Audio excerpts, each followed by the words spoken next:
gangguan seksual. Gangguan seksual adalah apa jua perlakuan atau pertuturan secara berulang yang dilakukan secara fizikal, gerak isyarat tubuh badan ataupun pertuturan yang berunsur seks. Hai, nama saya Rabita binti Abu Samah, bernombor metrik di 202211025543. Terdapat beberapa jenis contoh gangguan seksual. Di sini saya akan terangkan satu jenis gangguan seksual, iaitu gangguan secara lisan. Hal ini boleh terjadi dalam bentuk kata-kata, komen, gurauan, bunyi, soalan atau panggilan telefon yang berbentuk ancaman atau cadangan seksual. Jika di tempat kerja, hal ini kebiasaan terjadi kepada pekerja baru. Terusnya, contoh gangguan seksual ialah gangguan bukan lisan, iaitu secara isyarat. Bentuk organ ini dipamerkan melalui sikap atau perilaku seseorang yang beri gambaran keinginan yang berunsur seksual. Gangguan ini sering berlaku di tempat awam yang mana si pelaku merenung, menjeling, memandang atau menjilat bibirnya yang tertumpu pada bahagian tubuh badan seseorang. Selain itu, gangguan seksual yang menjadi isu di media sosial ialah gangguan secara visual. Perkara ini sering berlaku kepada mangsa gangguan seksual melalui media sosial apabila si pelaku menghantar gambar, alat kelamin, poster, objek atau bahan bacaan yang berunsur seksual dan menyebabkan mangsa berasa terugut, hina dan rasa tidak selamat. Gangguan psikologi adalah antara gangguan yang dialami oleh sesetengah individu. Keadaan ini boleh ditafsirkan apabila si pelaku akan mengajak ataupun merayu secara berterusan untuk bertemu janji dengan mangsa sehingga menimbulkan tekanan emosi dan mental kepada mangsa. Contoh gangguan seksual terakhir yang dapat saya kongsikan adalah gangguan secara fizikal. Gangguan ini merupakan sentuhan fizikal yang berunsur seksual seperti memeluk, meraba, menepuk atau sebarang bentuk sentuhan lain yang menyebabkan mangsa rasa tidak selesa.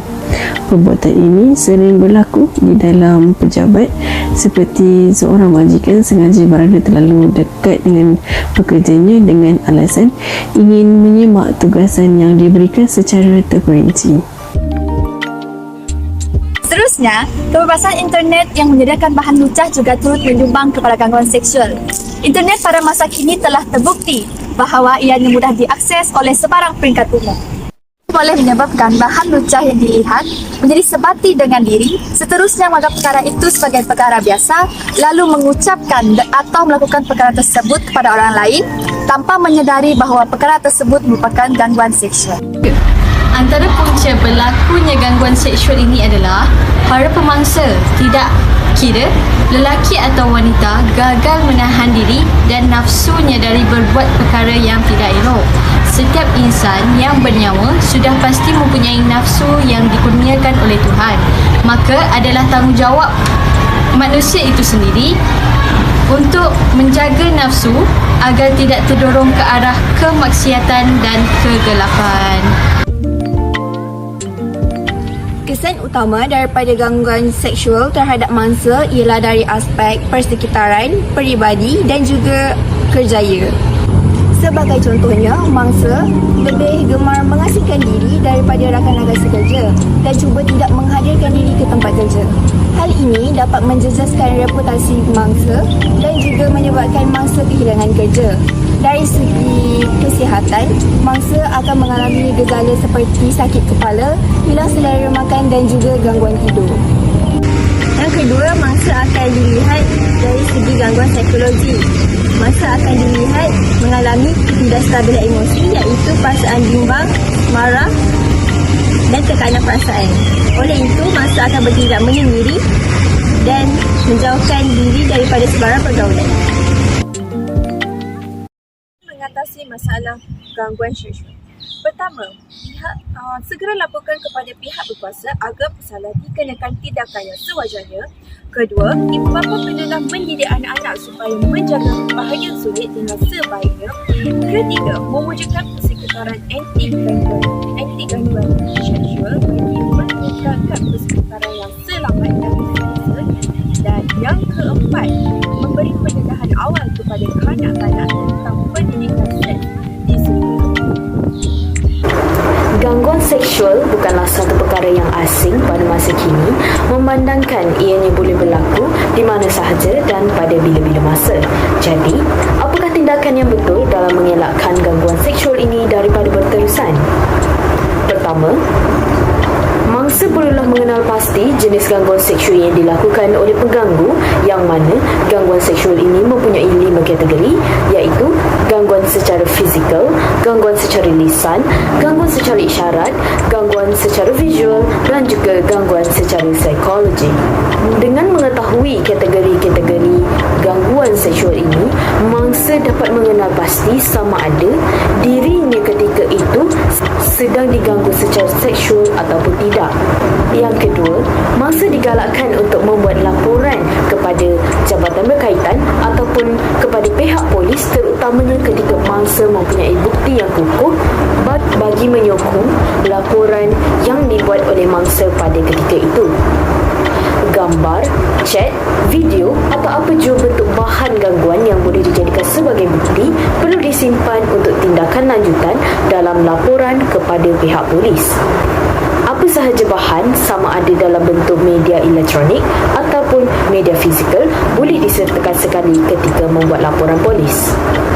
Mangsa dinasihatkan untuk tidak menghapuskan bahan-bahan bukti tadi, yang mana sebarang gambar ataupun video, kerana merasakan malu terhadap perkara tersebut, kerana perkara tersebut boleh dijadikan sebagai bahan bukti ataupun bahan sokongan dalam laporan bahawasanya mangsa telah dikenakan gangguan seksual pada masa itu.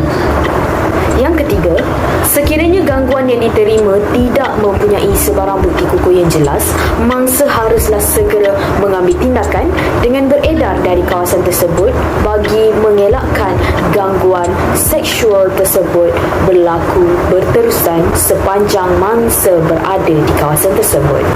Mangsa juga boleh memberikan amaran keras dan juga teguran kepada pengganggu sekiranya mangsa berani berhadapan dengan pengganggu.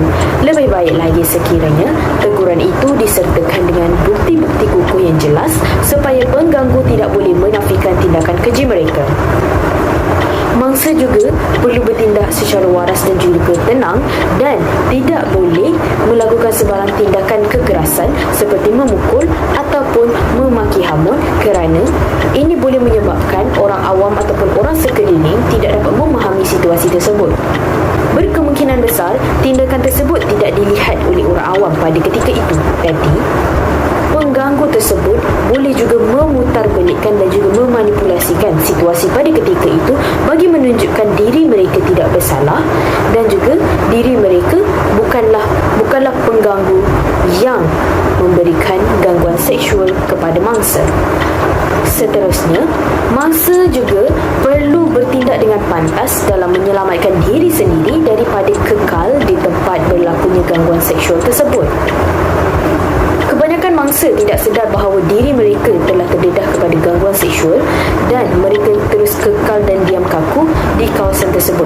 Perkara ini memberikan ruang dan juga peluang kepada pengganggu untuk terus-menerus melakukan kegiatan keji mereka sepanjang mereka berada di kawasan yang sama. Jadi, mangsa segeralah keluar sekiranya sedar bahawa sentuhan ataupun sebarang pelanggaran ataupun sebarang perkara yang dirasakan seperti gangguan seksual terus beredar daripada kawasan tersebut bagi menyelamatkan diri. Yang terakhir, mangsa juga boleh mendapatkan bantuan awal daripada pihak ketiga seperti orang awam ataupun mereka yang menyaksikan kejadian tersebut sekiranya gangguan seksual itu berlaku di tempat awam seperti di dalam bas, di kawasan-kawasan awam seperti di dewan ataupun mana sahaja yang mempunyai orang-orang ramai atau kawasan yang padat. Perkara ini boleh menjadikan sebagai bahan sokongan tindakan berani untuk menegur dan juga menangkap mereka. Ingat, jangan malu untuk meminta bantuan, sayangi diri anda. Oleh yang demikian, apa-apa jenis gangguan seksual haruslah tidak boleh dinormalisasikan Malah masyarakat haruslah tidak bertolak ansur terhadap sebarang perbuatan yang melibatkan perkara keji tersebut sekaligus memberhentikannya. Jadi, secara keseluruhannya, apabila kita bekerja nanti adalah menjadi tanggungjawab kita untuk mewujudkan satu persekitaran yang kerja yang aman dan profesional. Dari pandangan saya, Badan Kehakiman dan pihak kerajaan perlu menyemak dan memperkenalkan undang-undang khusus mengenai gangguan seksual agar mangsa dapat pembelaan yang sewajarnya. Apa yang boleh saya simpulkan di sini bahawa kita janganlah berdiam diri sekiranya kita diganggu secara seksual kerana ia dapat memberi kesan terutamanya dari aspek medis. Apa yang boleh saya simpulkan dengan gangguan seksual ini adalah kita mestilah berhati-hati dalam bergaul agar tidak berlakunya perkara yang tidak diingini seperti gangguan seksual ini.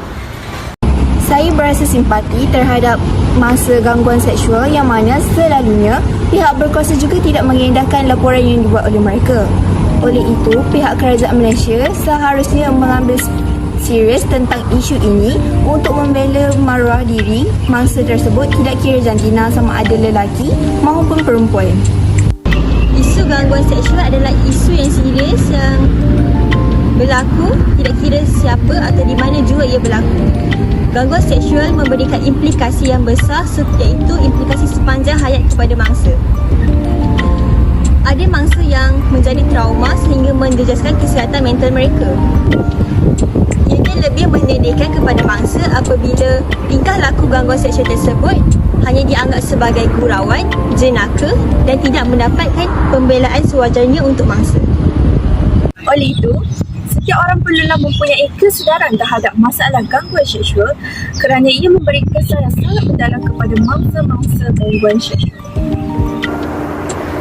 Refleksi saya terhadap tajuk gangguan seksual ini adalah saya mulai sedar bahawa mangsa gangguan seksual tidak mengira faktor usia dan juga tidak mengira jantina, malah gangguan ini boleh berlaku bila-bila masa dan di mana sahaja, tidak terhad kepada kawasan-kawasan sempit seperti bilik, ruangan kerja ataupun kelas, malah boleh berlaku kepada kawasan-kawasan awam atau kawasan-kawasan umum yang didatangi oleh ramai orang pada ketika itu dan juga boleh jadi di kawasan-kawasan seperti pengangkutan awam seperti bas dan juga kawasan lapangan yang lain.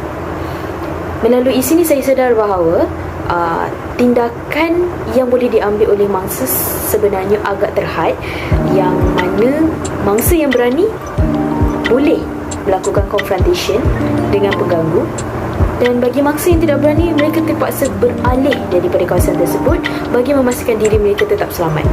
Walau bagaimanapun, keterbukaan pengganggu dalam memberikan gangguan tersebut boleh mengakibatkan kesan kepada mangsa dari segi emosi dan juga memberikan trauma kepada diri mereka yang boleh mengakibatkan mereka menjadi sangat takut untuk berada di kawasan luar ataupun menjadikan diri mereka rasa terhina pada masa itu.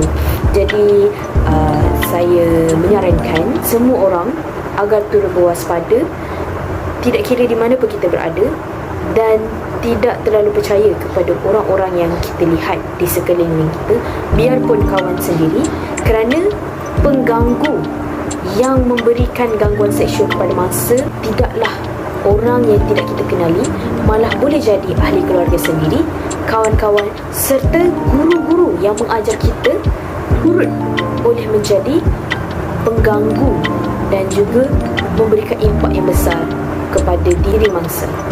Oleh itu, kita harus berwaspada dan sentiasa jaga diri kerana tindakan yang boleh diambil bagi mereka ataupun mangsa yang terkena gangguan seksual ini adalah sangat-sangat payah. Jadi, ayolah kita jangan segan dalam meminta bantuan, kerana dengan meminta bantuan secara tidak langsung kita mampu untuk menguatkan diri kita untuk terus berada dalam keadaan yang waras dan juga berada dalam keadaan yang selamat. Kerana sekiranya kita berdepan situasi ini secara sendiri, secara tidak langsung, itu hanya akan membuatkan diri kita terasa kerdil kerana Pengganggu biasanya sudah bersedia dengan sebarang keadaan yang boleh memanipulatifkan keadaan tersebut menjadi satu kelebihan bagi diri mereka, terutama ketika mangsa berada dalam ketakutan. Jadi oleh itu kita sama-sama jaga diri kita, orang awam, melihat sekeliling supaya kita dapat mengelakkan perkara sebegini daripada berlaku kepada sesiapa sahaja, sama ada diri sendiri ataupun orang lain.